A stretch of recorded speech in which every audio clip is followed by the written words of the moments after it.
Yo, what's happening, fan base, and welcome to another episode of Honest Descriptions. Today, every member of the Black Bulls from Black Clover. So funnily enough, I made 2 videos about Black Clover, and they didn't do honest descriptions yet. What was I thinking? Shouldn't I know that the first step is always supposed to be honest descriptions?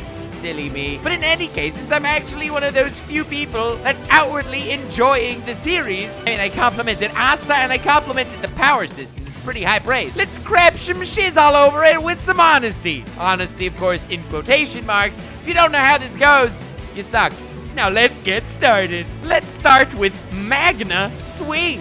His name is actually a secret code. You may not have known this because it's hidden so deep into the lore of the Black Clover universe. But Magna is because he throws fireballs, and Swing is because he swings a baseball bat as his demonic weapon. Yes, very hidden away there into the folds of the universe's lore. They really went all out on this guy's character design, let me tell you. The glasses, the bat, the miscolored mohawk, and let's not forget that weird scar thing with 6 pegs next. It looks like he's freaking Frankenstein, okay? But he's trying to get the impression across that he is a delinquent. And then he complains, oh, none of the other magic knights treat me well because I'm of common birth. I don't have high mana stores. And look at him. He looks like he just killed someone in a back alley. I wouldn't want to be friends with him either. At least from sight alone. On the inside, he's a warmer, fuzzier guy than his fireballs, which aren't very warm because he's never successfully defeated anyone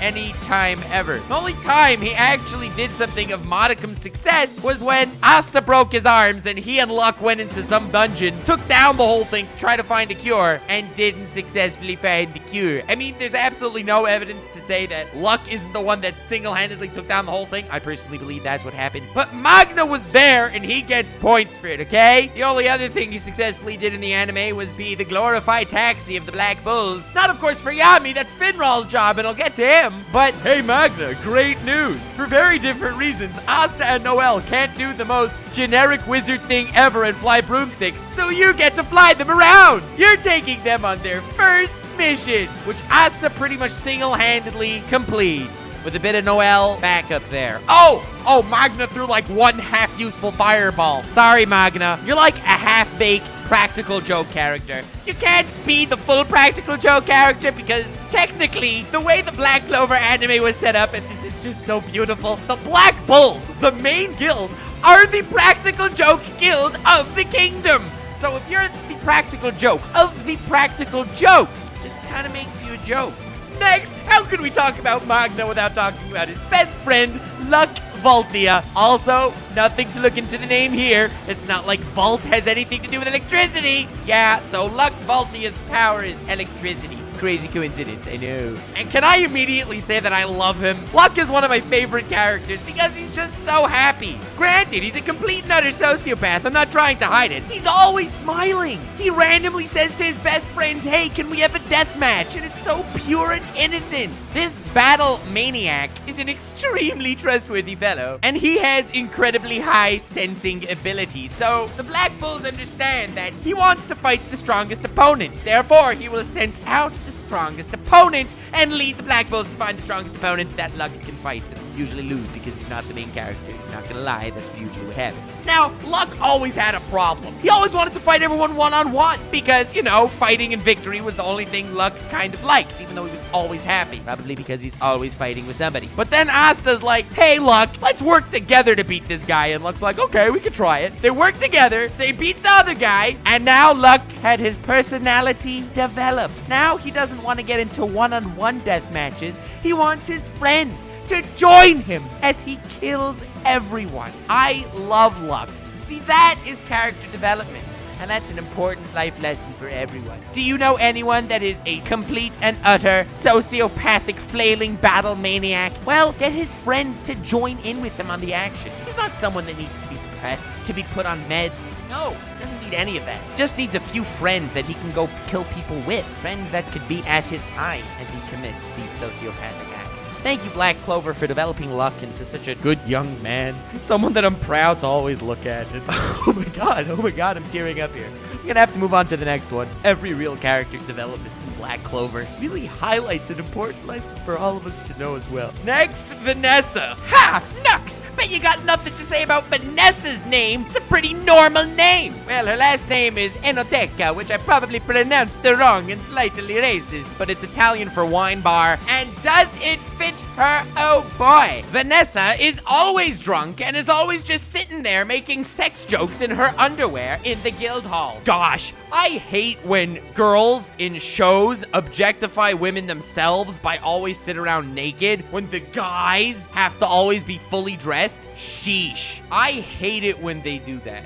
Then again, this is a shonen anime. Now, the thing about Kana, I mean Vanessa. Oh, so sorry. I didn't mean to say Kana from Fairy Tail. You know the girl in Fairy Tail that's always drunk around the guild hall wearing nothing but her undergarments all the time? Totally different character. Not to be confused with one another whatsoever in the slightest, because you see, Kana used card magic and Vanessa uses string magic. A very different thing.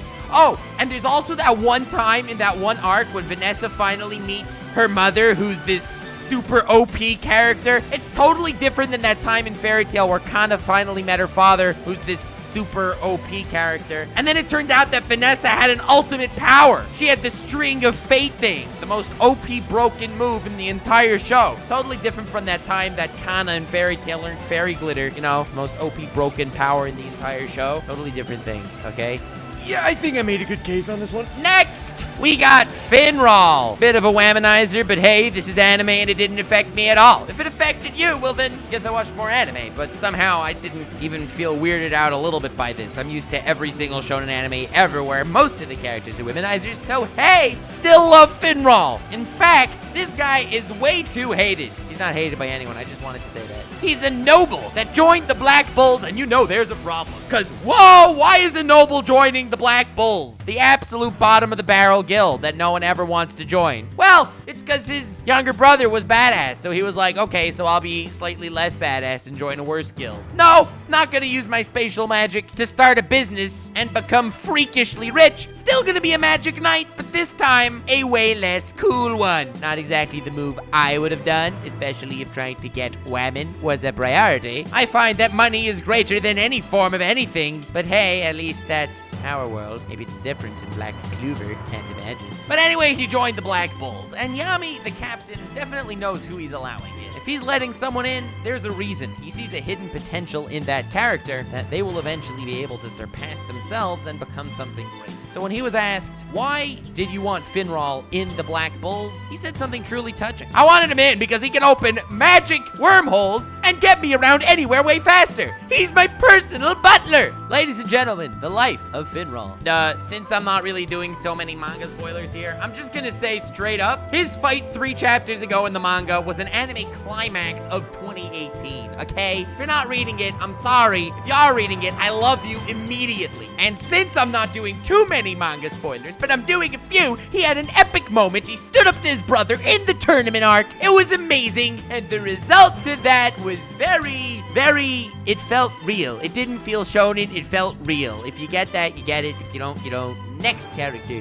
Everyone's favorite character, Gordon Agrippa, the guy that looks like a mime. Granted, not as scary as Mr. Mime from the new Detective Pikachu trailer. That thing is nightmare worthy, but this is just, you know, plain old mime. Doesn't talk much, very lonely if you look at his stats. In the data book, it gives his loneliness stat a 5 out of 5. Believe it or not, that's an actual stat. This guy is so creepy, everyone thinks he just wants to be alone when he only wants to have friends. It's the saddest conundrum ever because he's too embarrassed to tell everyone, so he's alone, so they think he wants him to be alone. They don't go to talk to him, so he's more lonely. It's low-key the saddest thing in the universe, and no one's doing anything about it. In the first popularity poll, this guy tied with Lotus Womalt. And god damn it, Lotus Womalt is one of the worst characters in the series' entirety. You have got to feel bad for this Gordon dude. Oh, but don't worry, he's not that creepy once you get to know him. He does have a poorly made doll collection that looks like voodoo dolls of everyone in the Black Bulls. Looks like he just wants to be friends with them, even though he really just wants to be friends with them. I'm getting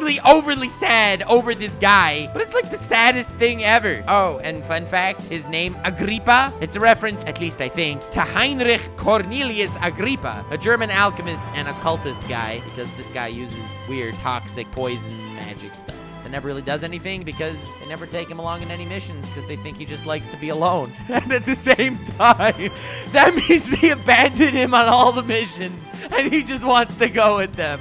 It's the saddest thing ever, but it's so funny in such a sad way. Oh my God, my honest description of him is just his state of being in the show. Oh, this was too sad. Let's move on to something happier, like, Gauche adlai. That's right, the guy that's in love with his little sister. Now there's something I can talk about. According to the author, Gauche is the smartest member of the Black Bulls, which is terrifying because we've never seen him do something smart. I mean, we've seen him wind up in jail. We've seen him bring tons of toys to his sister, who obviously does not appreciate that kind of thing. But, well, we know he's the smartest member of the Black Bull. Does not speak oodles for all the other characters. But Gauche is just an all-round great guy. He doesn't care about anyone except for his little sister, which is how anyone should treat their love. Their love should be anything to them, filling up their entire hearts, and Gauche embodies that, and it's a little bit beautiful. A little less beautiful that it's his little sister, but hey, we're not so picky here. Gauche is also a bit of role model in another sense, because it doesn't matter your race, it doesn't matter your gender, it doesn't even matter your age. If you like his little sister, he will destroy you, and he will do so with vigor. The beauty of Gauche's character is, since he came up as such an asshole and such a terrible human being in the arc that we got to know him, every time he's not such an asshole in the future, it's like, wow, I love him. Look at his character blossoming. I talked about him a lot in my power system video of Black Clover, and I thought I did a pretty good job regarding his psychology and his development and all that. So I feel like enough honesty has already been spouted in his regard. I mean, I don't really want to get into the little sister thing too much. Never my favorite of the popular anime tropes that are only getting more and more popular, scary as that may sound. I'm looking forward to a more peaceful time where its daughter complex is for anyone. But alas, I believe I'm unique in that regard. Next character, because that wasn't weird. Next is Charmy, a charming member of the Black Bulls. Yes, she is the lolly of the group, which means obviously she's the oldest member. And you know how almost every shonen has that one character that really likes food? That's Charmy. Funny how they put lolly, oldest, and food all together. Makes you think. Doesn't really make you think anything, but I still think it's funny that this little petite girl is stuffing her face constantly in every single scene she's in. But now you may think, wow, always stuffing her face, not leaving anything for anyone else. But no, Charmy also likes to share. It's these two qualities of wishing to eat everything, but at the same time wanting to share with everyone that makes her such a lovable character. Not only that, but she only loses a fight in the anime when they tease her with food. Charmy wins every fight she's in. Think about it. And if you threaten her food, well, she'll unleash her sheep magic. Yes, seems a bit sheepish, I know, but she's one of the most powerful wizards in the entire story. But you can never get her to fight unless you steal her food. Mad respect for Charmy, fam. And I love these little dual personalities that every single character has in this damn world. She loves food and she wants to eat all the food. If you take away her food, she'll hate you and destroy you, literally. But at the same time, she wants to share everything with everyone and wants to give everything to everyone because she wants them to be happy with the food too. It's the funniest thing how every character's personality contradicts itself. I love it. She'll offer you food until you're stuffed and about to explode. If you don't eat it, she'll be upset. But if you take it, you invoke the wrath of the sheep. Something I never thought I would ever say. Next, Gray. No, not the Gray from Fairy Tail. That's a Gray that's always naked. This is a different Gray with a whole different fetish. Now, this Gray transforms into anything and everything and adopts a personality that she deems that character would have. Oh, did I say she? That's right. It's revealed about halfway through the series that Gray is actually a girl and that Gray has a true form. She's just always shy to be in her normal form, so she's always in these other really weird forms, which is way less awkward for her somehow. Needless to say, there's already lots of porn of her. Not that I would know. Wow, that got awkward real fast.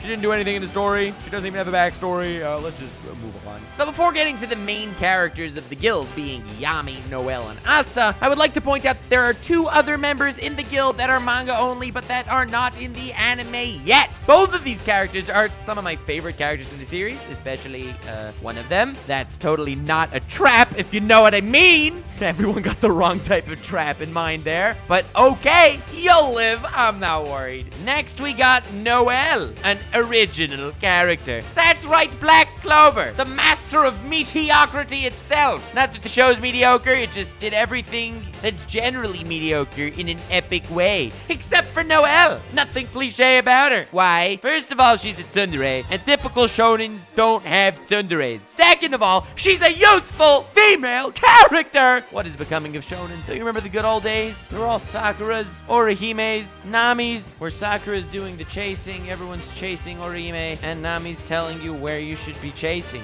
Yes, that used to be the purpose of female shonen characters. Not an important character in the tale itself, but in every spin-off doujin that may or may not be rated for 18 and up, they are main characters. That's where they do the legwork, if you know what I mean.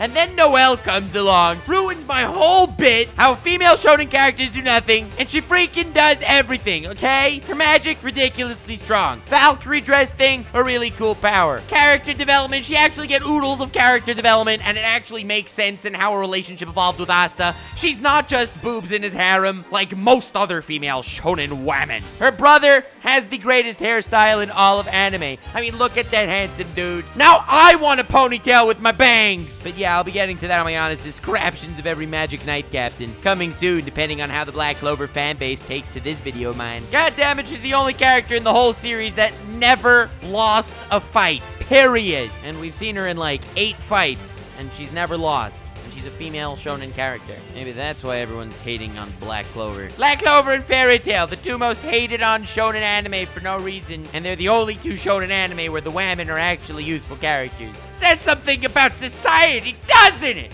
Well, not really, but this is 2018, and I don't need a reason to be triggered, okay? Damn you, Noelle. Moving on. Asta, and I'm so glad we could talk about him, because he's everything that Noelle is not. And no, I'm not talking about cleavage. Remember how I said how Noelle's relationship with Asta developed until she likes him? That actually makes sense she likes him. And Asta's just an all-round, morally nice, happy, hard-working fellow that's happy to help everyone, so everyone should like him. Wow! An actual likable shonen protagonist, and it actually makes sense that girls kind of get along with him. Unlike every other dense dingle-dork douchebag, destructive shonen protagonist that all the females also like because, well, he has essence de protagoniste. But now here's the little difference. While it does make sense that people would actually like Asta, Asta takes that shonen oblivious meter and cranks it on high, cause he knows none of that. His eyes are only on one woman and one woman alone. That's right, it's a shonen protagonist. It's not actually a pervert. You're supposed to switch around the genericness. Don't be so oblivious and whip that sword out, if you know what I'm saying. No, not that magic sword, the other magic sword! Black Clover's generic in all the wrong ways.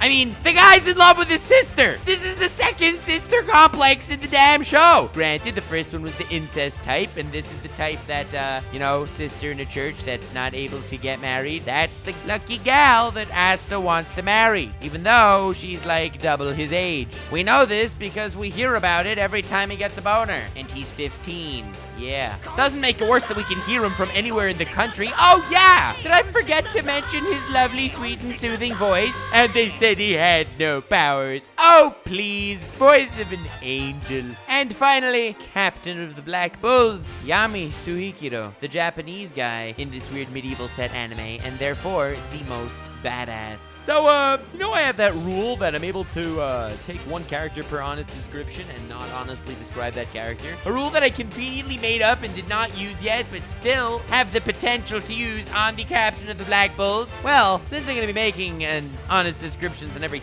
captain of the Magic Knights, I figured, hey, I'm not going to double dip, talk about the same character twice. I'll use my magic skipperoonie here so I can skip someone else in that one. You're welcome, fam. I know, it's too smart. After all, he is the best captain in all the land. Truly cares about everyone in his guild, and they're all nicely mannered and stuff just because of how much they look up to him. He's just a light in the darkness, as it were. Truly everyone's role model, and he cares about everyone, and he's a great guy. So with that said and done, ladies and gentlemen, useful women of all ages, thank you so much for watching. I hope you did enjoy this video. If you did, feel free to leave a like, and if you'd like more, feel free to subscribe. I do analyses, and I do satire. I'd be honored if you stuck around for either. Link in the description also to my Twitter. Feel free to follow me there. To my merch, feel free to pick some up and help support the channel. And link also to my Patreon. All patrons are invited to the Discord server, and I especially wanted to thank King Beat My Meat, Sage of Snake, Pop-Up, Grumpy Welshman, Lazy Ronan, Girthy Wormgin, Fernando Costa, Alison Stricker, JD Fintry, Laser Sash, Ethan Price, King Tank Games, Frisky Dingo, Soy Boy Theories, MDQ, Colton Scott, Praise Lord Girugameshu, Billy Thompson, Mitochondria, Self Says, Gremmin, Sergeant Malarkey, Alan Weebus, Crazy Beat, Divine Reigns, Miku, and TM Philly. I also wanted to thank the Lord Tweeger Rank, Anthony Booth, Steelers, Cream My Pancake, Emir Zekic, Rari, Necro, Zindergarten, Cortland Ewing, Emperor Misha, and Kyle the Warrior. And also, of course, the God Usopp Rank, Tyler Schumacher, Dark Element, EM Hartman, Sonny Parks, James Patterson, and Maurice Louis Dreyfus. Thank you all so much for pledging, and thank you all so much for watching. If you have yet to see Black Clover, I do suggest you pick it up, anime or manga. I personally prefer the manga, but hey, that's up to the consumer. We're actually in the middle of a really cool arc right now. It's generic as hell in an amazing way, really mastering the medium of mediocrity, but it knows when to get weird. And with that in mind, remember to stay weird, fam.